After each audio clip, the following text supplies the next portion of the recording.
नमस्कार मंडळी, स्वागत आहे तुमच्या अश्विनीस किचनमध्ये। आज आपण इथे पनीर चंगेजी रेसिपी पाहणार आहोत। नाव ऐकल्यानंतर तुम्हाला काहीतरी वेगळेच वाटत असेल, पण ही रेसिपी तुम्ही नक्की पहा। इथे याची ग्रेव्ही जी आहे ना, ही ग्रेव्ही चिकनसाठी वापरली जाते, पण आज आपण तीच ग्रेव्ही बनवून इथे पनीर चंगेजी कसे बनवायचे ते पाहणार आहोत। पनीर चंगेजी म्हणजे काय हे पुढे आपण नक्कीच पाहू। त्याच्यासाठी एका बाउलमध्ये 2 चमचे तेल टाका। तेलामध्ये अर्धा चमचा हळद आणि 2 मोठे चमचे लाल मिर्च पावडर। आता ही फक्त कलरसाठी वापरलेली आहे। चांगले हाताने फेटून घ्या। फेटल्यानंतर आपल्याला पनीरचे क्यूब टाकून घ्यायचे आहेत। पनीरचे क्यूब याच्यामध्ये टाकून घेतल्यानंतर आपल्याला हाताच्या साहाय्याने पूर्ण याला मसाला कोट करून घ्यायचा आहे। मसाला याला चोळून व्यवस्थित कोट झाला पाहिजे। आता याला झाकण ठेवून आपल्याला मॅरिनेट होण्यासाठी 1 ते पाऊण तास ठेवायचे आहे। आता ह्याला झाकण ठेवून मी साईडला ठेवते। आता मसाला बनवायला घेऊया। कढईमध्ये 2 चमचे तेल चांगले कडकडीत गरम करायचे।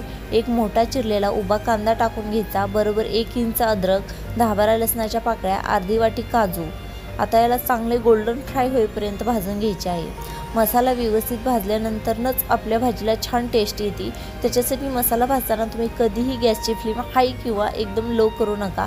मीडियम ह्याच्यावरती हलवत मसाला व्यवस्थित भाजून घ्या, म्हणजे त्याला टेस्ट जी येते ना, ती जेव्हा तुम्ही मसाला भाजताना कसा भाजता त्याच्यावर बऱ्यापैकी टेस्ट अवलंबून असते। आता इथे हलका ब्राऊन व्हायला सुरुवात झालेली आहे। आणखी थोडा हलका ब्राऊन झाल्यानंतर हा मसाला बनवून तयार होतो। आता मी तुम्हाला इथे दाखवते की आपला मसाला बनवून तयार झालेला आहे। काजू पण छान फ्राय झालेले आहेत, त्याचा फ्लेवर तर खूप छान येतो भाजीमध्ये।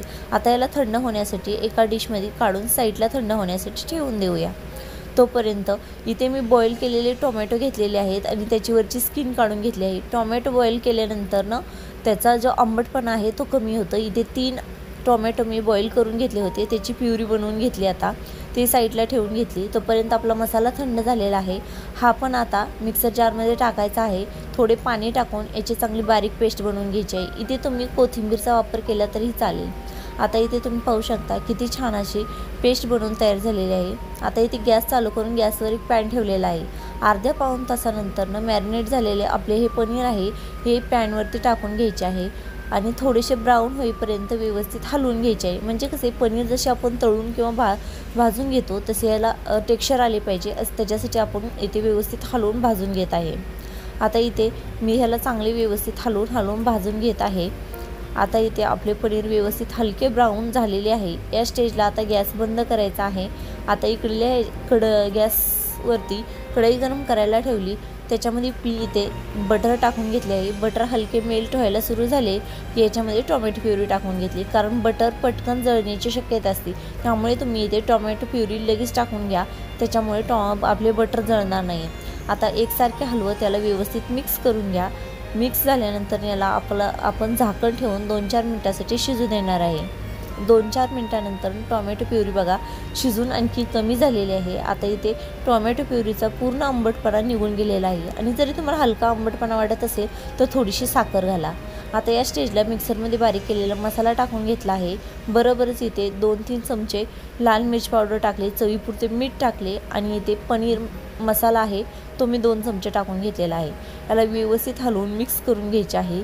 याला व्यवस्थित मिक्स झाल्यानंतर मला इथे तिखटपणा कमी वाटला म्हणून इथे मी आणखी 2-3 चमचे लाल मिरची पावडर आणि 2 चमचे धने पावडर टाकून घेतलेले आहे। आता याला हलवून व्यवस्थित मिक्स केलेले आहे।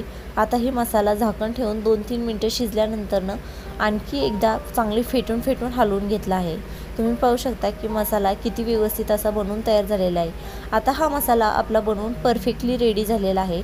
या स्टेजला आपण फ्राय करून ठेवलेले जे पनीर होते ते पनीर क्यूब याच्यामध्ये टाकून घ्यायचे आहेत। आता तुम्ही पाहू शकता की याच्यामुळे कलर किती सुंदर आलेला आहे। बरोबरच मी इथे बॉईल केलेले मटर टाकून घेतलेले आहेत। तुमच्याकडे ऑप्शनल आहे, असेल तर टाका, नसेल तरी नाही टाकले तरीही चालेल। आता याला व्यवस्थित मिक्स करून आणखी 2-3 मिनिटांसाठी चांगले शिजू देऊया। आता याच्यावरती कस्तुरी मेथी टाकून घ्यायची आणि फ्लेवर खूप छान येतो। एकदा व्यवस्थित मिक्स करून घ्या आणि फ्रेश क्रीम, जर फ्रेश क्रीम नसेल तर दुधाची साई असते ती मिक्सरला फिरवून घ्या आणि ती याच्यामध्ये टाका, त्याच्यामुळे ही भाजी खूप छान होती। आता सांगा ही भाजी कशी झाली, कमेंट्सद्वारे नक्की सांगा। आवडली तर लाईक नक्की करा।